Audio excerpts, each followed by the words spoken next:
Bonjour à tous et bienvenue dans un nouvel épisode de Portrait du Grand Est. Aujourd'hui, on quitte le monde de l'art par rapport à l'épisode précédent pour entrer dans celui du sport et pas n'importe lequel, le football. Direction Gef en Meurthe-et-Moselle à la rencontre d'un gamin de l'Est devenu une légende mondiale, Michel Platini, le roi Platoche.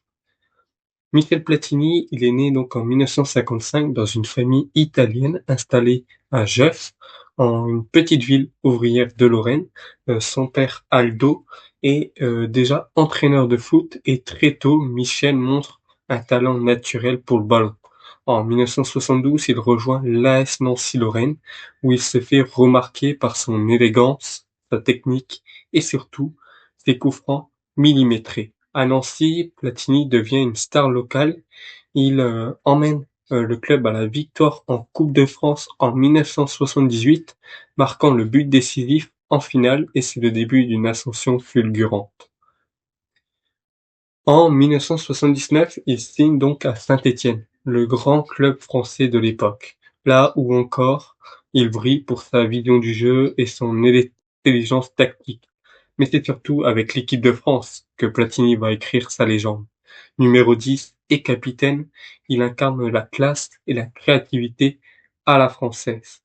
En 1984, la France accueille l'Euro et Platini va réaliser un exploit unique. 9 buts en 5 matchs, un record toujours inégalé. Sous sa direction, les Bleus remportent leur premier grand titre, champion d'Europe. Toute la France chante. Platini président, il devient héros national et symbole du football tricolore. Après l'Euro, Platini s'envole pour l'Italie et la Juventus de Turin. Là-bas, euh, il s'impose comme un roi. 3 ballons d'or consécutifs. 83, 84, 85. Un Scudetto, une Coupe des clubs, champion et le respect de toute l'Europe du football.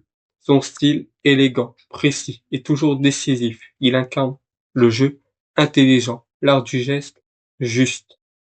Après sa retraite sportive, Platini devient donc entraîneur des Bleus, puis dirigeant en 2007, il devient président de l'UEFA, l'une des plus hautes fonctions du football mondial, mais sa carrière de dirigeant sera marquée par des polémiques et des affaires judiciaires. Malgré tout, son apport au football reste immense.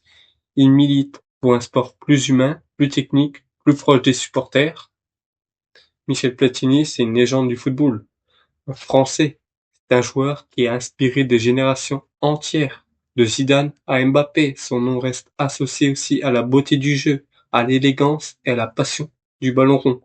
Merci d'avoir suivi ce nouvel épisode de Portrait du Grand Est. Si vous avez aimé l'histoire et le sport, abonnez-vous, likez la vidéo et dites-moi en commentaire quel est selon vous le plus grand footballeur français de tous les temps.